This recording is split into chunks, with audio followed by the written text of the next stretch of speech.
નમસ્કાર મિત્રો, ફરીથી સ્વાગત છે તમારું અમારી ચેનલમાં। મિત્રો, 18 જૂન 2024ના રોજ સૌથી મોટી એકાદશી એટલે કે નિર્જલા એકાદશીના દિવસે જે કોઈ આ ગુપ્ત વસ્તુને તુલસીમાં બાંધે છે તો મિત્રો તેને એટલી બધી સંપત્તિ મળે છે કે તેની પેઢીમાં કોઈ ગરીબ ન રહે અને તે અમીર બની જાય છે।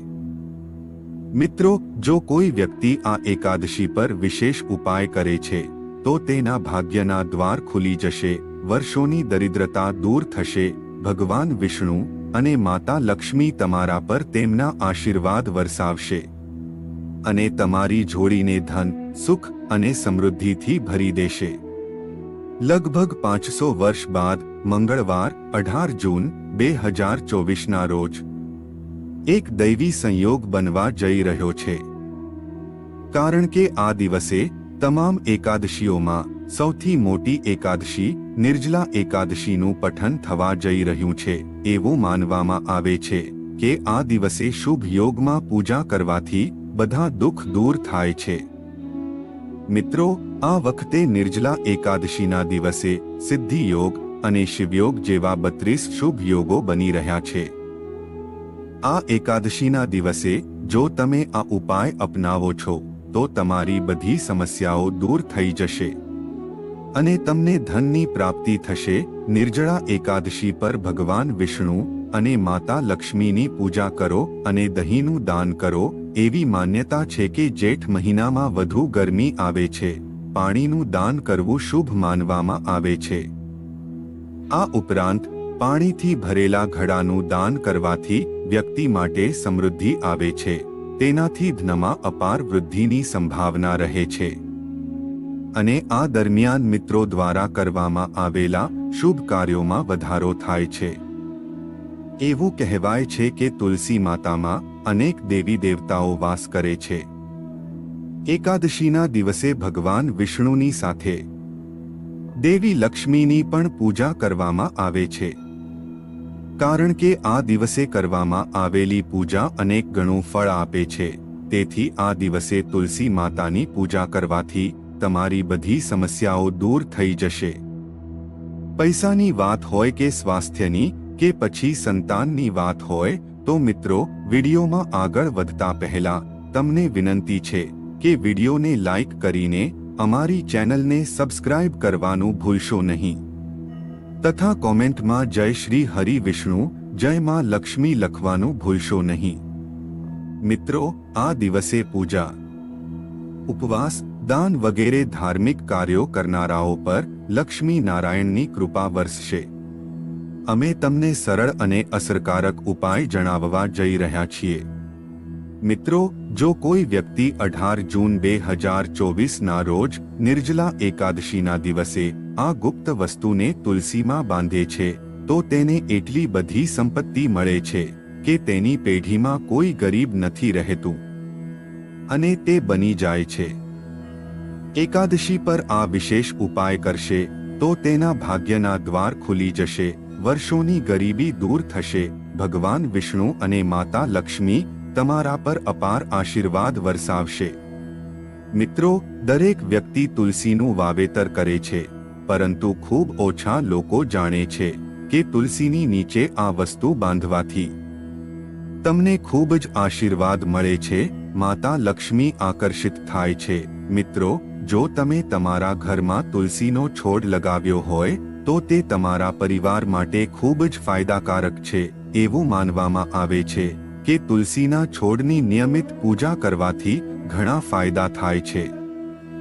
હિન્દુ ધર્મમાં તુલસીને ભગવાન વિષ્ણુની પત્ની માનીને પૂજનીય માનવામાં આવે છે। જ્યાં પણ તુલસીનો છોડ લીલોછમ અને ખીલે છે તે ઘરમાં સુખ, શાંતિ અને સમૃદ્ધિનો વાસ હોય છે। ભગવાન વિષ્ણુની પૂજા અને પ્રસાદમાં તુલસીના પાન ધરાવતો, કારણ કે તેમના વિના પૂજા અધૂરી માનવામાં આવે છે, એટલા માટે બધા હિન્દુ પરિવારોમાં તુલસીનો છોડ હોય છે। તો તમારા ઘરમાં પણ તુલસીનો છોડ હોય તો શાંતિ અને સમૃદ્ધિ માટે તુલસી માને ચુનરી અર્પણ કરવી જોઈએ। ઘણી વખત લોકો જાણતા જાણતા એવી ભૂલો કરે છે કે તેઓ તુલસીનો છોડ લગાવે છે. તુલસી વિવાહ કરનારને ક્યારે કોઈ પરેશાનીનો સામનો કરવો પડતો નથી અને તેઓ સ્વર્ગ પ્રાપ્ત કરે છે. મિત્રો, જ્યાં તુલસીનો છોડ હોય ત્યાં તુલસીની આસપાસ જૂતા, ચપ્પલ, સાવરણી અને મોપ રાખવો એ પણ ઘોર પાપ માનવામાં આવે છે. જ્યાં તુલસીનો છોડ હોય ત્યાં સ્વચ્છતા જાળવવી ફરજિયાત છે. તુલસીના પાનને રવિવારના દિવસે ન તોડવા જોઈએ. મિત્રો, સવાર સાંજ તુલસીની પૂજા કરવી જોઈએ અને દીવો કરવો જોઈએ. સાંજના સમયે તુલસીની પૂજા કરતી વખતે કેટલીક ખાસ કાળજી રાખવી જોઈએ. મિત્રો, શાસ્ત્રો મુજબ તુલસીમાં ગંદુ પાણી બિલકુલ ન નાખવું જોઈએ. પાણી ગમે તે હોય, તે ઘણીવાર લોકો બાથરૂમમાંથી પાણી ભરીને તુલસીમાં નાખે છે અને ગંદા હાથે પાણી નાખે છે. ગંદા વાસણમાં તુલસીના છોડ પર પાણી ન નાખવું જોઈએ. તુલસીની અંદર સાદું પાણી ન નાખો, ફૂલ વગેરે નાખો અથવા તો થોડું ગંગાજળ અવશ્ય નાખો.